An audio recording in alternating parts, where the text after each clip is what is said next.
താന്നൂർ ബോട്ടപകടം ഉണ്ടായിട്ട് സർ ഒരു വർഷത്തിലേറെയായിപ്പോൾ.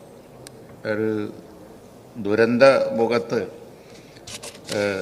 സർ ഒരു രാഷ്ട്രീയം ഒരു പ്രശ്നങ്ങളും ഇല്ലാതെ എല്ലാവരും സഹകരിച്ച് ബഹുമാനപ്പെട്ട മുഖ്യമന്ത്രി വിളിച്ച യോഗത്തിൽ വളരെ ഗൗരവത്തോടു കൂടി ഇതിന് കാരണമായ വിഷയവും അതുപോലെ തന്നെ ആവർത്തിക്കാതിരിക്കാനുള്ള കാരണവും വഴിയും അതുപോലെ ഇനിയിപ്പോൾ ഈ അകപ്പെട്ട ആളുകൾക്ക് നഷ്ടപരിഹാരം കൊടുക്കണം എന്നുള്ള കാര്യങ്ങളൊക്കെ നമ്മൾ അന്ന് ഉന്നയിച്ചതായിരുന്നു.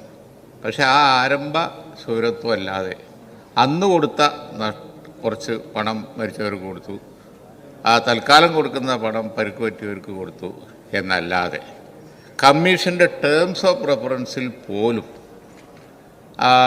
സ്ഥായിയായി ഇവരുടെ ഒരു തുടർ ചികിത്സക്കോ അല്ലെങ്കിൽ ഈ നഷ്ടം സംഭവിച്ച ഒരു കുടുംബത്തിൽ 4 ആൾ അങ്ങനെയൊക്കെയാണ് മരിച്ചിരിക്കുന്നത്. അത്ര അധികം ആളുകൾ മരിച്ച അവർക്ക് ശാശ്വതമായി ഒരു പുനരധിവാസത്തിന് വഴിയെന്താണ്? ഇതൊന്നും ടേംസ് ഓഫ് റെഫറൻസിലൊന്നുമില്ല. മാത്രമല്ല കമ്മീഷൻ്റെ നടപടികൾ അനന്തമായി നീണ്ടുപോവാണ്.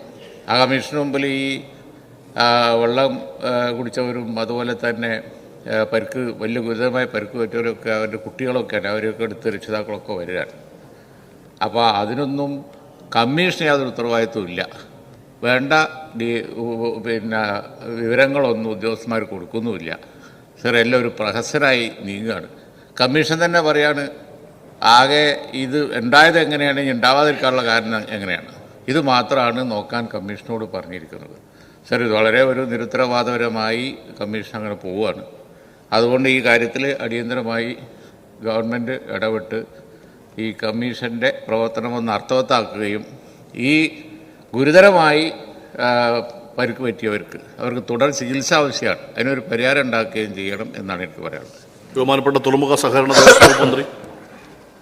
സർ, മലപ്പുറം ജില്ലയിലെ തിരൂർ താലൂക്കിലെ താനൂർ റൂബൽ തീരം ബീച്ചിൽ 7/5/2023 സ്വകാര്യ വിനോദയാത്രാ ബോട്ട് അപകടത്തിൽപ്പെട്ട് മരണപ്പെട്ട 22 പേരുടെ അനന്തരാവകാശികൾക്ക് 10 ലക്ഷം രൂപ വീതം മുഖ്യമന്ത്രിയുടെ ദുരിതാശ്വാസ നിധിയിൽ നിന്നും ധനസഹായം അനുവദിച്ചിരുന്നു.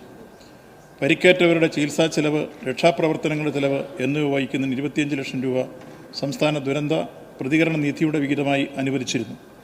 ദുരന്ത നിവാരണ വകുപ്പ് 15/5/2023 4/2023 DMD നമ്പർ പ്രകാരം ഉത്തരവ് പുറപ്പെടുവിച്ചിട്ടുണ്ട്. ആയതിൻ്റെ അടിസ്ഥാനത്തിൽ മരണപ്പെട്ട 22 പേരുടെ അനന്തരാവകാശികൾക്ക് 10 ലക്ഷം രൂപ ധനസഹായം വിതരണം ചെയ്യുന്നതിനായി 2,20,00,000 രൂപ മുഖ്യമന്ത്രിയുടെ ദുരിതാശ്വാസ നിധിയിലും ജില്ലാ കളക്ടർക്ക് അനുവദിച്ചുകൊണ്ട് 12/5/2023 ഉത്തരവായിട്ടുണ്ട്.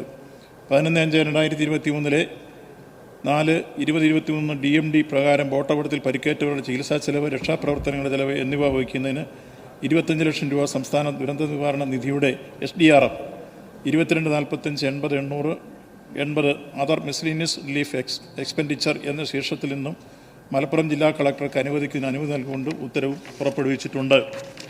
മരണപ്പെട്ട ഓരോ വ്യക്തിയുടെ കുടുംബത്തിനും 2 ലക്ഷം രൂപ വീതം, ഗുരുതരമായ പരിക്കേറ്റ ആശുപത്രിയിൽ ചികിത്സയ്ക്ക് ആയവർക്ക് 50,000 രൂപ വീതവും കേന്ദ്ര സർക്കാർ അനുവദിച്ചിട്ടുണ്ട്.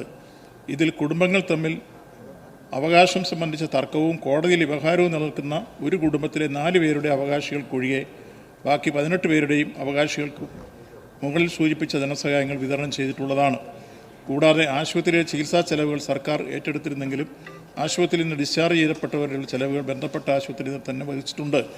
ബോട്ടപകടത്തിൽ പരിക്കേറ്റ ശ്രീ മൻസൂർ മകൾ ആയിഷ മെഹറിൻ എന്ന കുട്ടിയെ വിദഗ്ധ ചികിത്സയ്ക്കായി Amrita institute of medical science ഹോസ്പിറ്റലിൽ അഡ്മിറ്റ് ചെയ്തിട്ടുള്ളതും കുട്ടിക്ക് ആവശ്യമായ എല്ലാ വിദഗ്ധ ചികിത്സകളും ലഭ്യമാക്കുന്നതിന് വേണ്ട അടിയന്തര നടപടികൾ സ്വീകരിക്കുന്നതിനും ആയിഷ മെഹറിൻ എന്ന കുട്ടിയുടെ എല്ലാ ചികിത്സാ ചെലവുകളും ബില്ലുകൾ സമർപ്പിക്കുന്നതിൻ്റെ അടിസ്ഥാനത്തിൽ അനുവദിക്കുന്നതിന് അറിയിച്ചുകൊണ്ട് ഹോസ്പിറ്റൽ അഡ്മിനിസ്ട്രേറ്റർക്ക് 9/5/2023 ജില്ലാ കളക്ടർ കത്ത് നൽകിയിട്ടുള്ളതാണ്. ആയതിനെ തുടർന്ന് ചികിത്സയ്ക്കായി 6/6/2023 ഹോസ്പിറ്റലിൽ അഡ്മിറ്റായ കുട്ടിക്ക് 13/6/2023 ഡിസ്ചാർജ് ആയിട്ടുള്ളതും 34,706 രൂപ ചികിത്സയുടെ ഭാഗമായി അടയ്ക്കുവാനായി ബന്ധപ്പെട്ട ബില്ലുകൾ സഹിതം ഹോസ്പിറ്റലിൽ നിന്നും കത്ത് ലഭിച്ചതിൻ്റെ അടിസ്ഥാനത്തിൽ 34,706 രൂപ ബന്ധപ്പെട്ട ഹോസ്പിറ്റലിന് അനുവദിച്ചു കൊടുത്തിരുന്നു.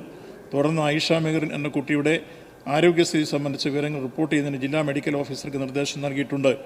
വോട്ടപകടത്തെ തുടർന്ന് ആരോഗ്യ പ്രശ്നങ്ങളുള്ളതായും അതിന് തുടർ ചികിത്സ ആവശ്യമുള്ളത് ആവശ്യപ്പെട്ടുകൊണ്ട് ശ്രീമതി സുബൈദ വടക്കേച്ചോളത്ത് എന്നിവരുടെ അപേക്ഷ ലഭ്യമായതിനെ തുടർന്ന് ജില്ലാ മെഡിക്കൽ ഓഫീസർ മുഖേന ലഭ്യമാക്കിയ റിപ്പോർട്ടിൽ മേൽപ്പടിയാൾക്ക് 8 വർഷം മുഖേന വാൽവ് റീപ്ലേസ് ചെയ്തിട്ടുള്ളതും തുടർന്ന് തുടർ ചികിത്സയ്ക്ക് ആവശ്യമാണെന്നും അറിയിച്ചിട്ടുള്ളതാണ്. ശ്രീമതി സുബൈദ എന്നിവരുടെ തുടർ ചികിത്സ 8 വർഷം മുമ്പേ വാൽവ് റീപ്ലേസ്മെൻറ്റ് ചെയ്തതുമായി ബന്ധപ്പെട്ടതായതിനാൽ അത് സർക്കാർ വഹിക്കേണ്ടതില്ല എന്നതാണ് സൂചിപ്പിച്ചത്. 14/5/2024 മേൽ സൂചിപ്പിച്ചിട്ടുള്ള ശ്രീ മൻസൂർ മകൾ ആയിഷ മെഹറിൻ എന്ന കുട്ടിക്കും ശ്രീ മുഹമ്മദ് ജാഫിർ മക്കളായ ജന്ന, ജിർഷ എന്നീ 3 കുട്ടികൾക്കും തുടർ ചികിത്സ ആവശ്യമുള്ളതായും നാളിതുവരെയുള്ള ചികിത്സയിലായിരുന്നതിന് ചിലവായ തുക അനുവദിക്കണമെന്നാവശ്യപ്പെട്ട് ശ്രീ മൻസൂർ, ശ്രീ ജാബിൻ എന്നിവർ സമർപ്പിച്ച അപേക്ഷ പരിശോധിച്ച് ബന്ധപ്പെട്ട ജില്ലാ മെഡിക്കൽ ഓഫീസർ സമർപ്പിച്ച റിപ്പോർട്ടിൽ മേൽ സൂചിപ്പിച്ചിട്ടുള്ള 3 കുട്ടികൾക്കും തുടർ ചികിത്സ ശുപാർശ ചെയ്തിട്ടുണ്ട്. ആയതിൻ്റെ അടിസ്ഥാനത്തിൽ മേൽപ്പടി കുട്ടികൾക്ക് തുടർ ചികിത്സയ്ക്കായും നാളിതുവരെ ചികിത്സ ഇനത്തിൽ കക്ഷികളിൽ നിന്ന് ചിലവായിട്ടുള്ള തുകയും അനുബന്ധിക്കുന്നതിന് നടപടി സ്വീകരിക്കുകയും ചെയ്യും. സർക്കാർ ഉത്തരവ് 4/2023 DMD പ്രകാരം ധനസഹായം അനുവദിച്ചിരുന്നതിനാൽ ജുഡീഷ്യൽ കമ്മീഷന്റെ ടേംസ് ഓഫ് റെഫറൻസിൽ നഷ്ടപരിഹാരം സംബന്ധിച്ച വിഷയങ്ങളൊന്നും ഉൾപ്പെടുത്തിയിട്ടില്ല. നിലവിൽ കമ്മീഷൻ ഓപ്പൺ സിറ്റിംഗ് നടത്തി വരികയാണ്. സിറ്റിംഗിൻ്റെ അടിസ്ഥാനത്തിൽ ഇടക്കാല റിപ്പോർട്ടോ ഏതെങ്കിലും നിർദ്ദേശങ്ങളോ കമ്മീഷൻ സർക്കാരിന് സമർപ്പിച്ചിട്ടില്ല. ടേംസ് ഓഫ് റെഫറൻസിൽ ഇതിനനുബന്ധമായോ ഇതിൽ നിന്നോ ഉണ്ടാകുന്ന ബന്ധപ്പെട്ട മറ്റ് കാര്യങ്ങളെക്കുറിച്ചോ അന്വേഷിക്കുക എന്ന വിഷയം കൂടി ഉൾപ്പെടുത്തിയിട്ടുണ്ട്. ആയതിനാൽ കമ്മീഷൻ ആവശ്യമുള്ള പക്ഷം ഗൗരവമുള്ള മറ്റ് വിഷയങ്ങൾ കൂടി പരിഗണിച്ച് സർക്കാരിന് റിപ്പോർട്ട് സമർപ്പിക്കാൻ കഴിയുന്നതാണ്. ആയതിനാൽ ഓപ്പൺ സിറ്റിംഗ് നടന്നു വരുന്ന ഈ അവസരത്തിൽ ടേംസ് ഓഫ് റെഫറൻസിൽ മാറ്റം വരുത്തേണ്ട സാഹചര്യം ഉള്ളതായി കാണുന്നു.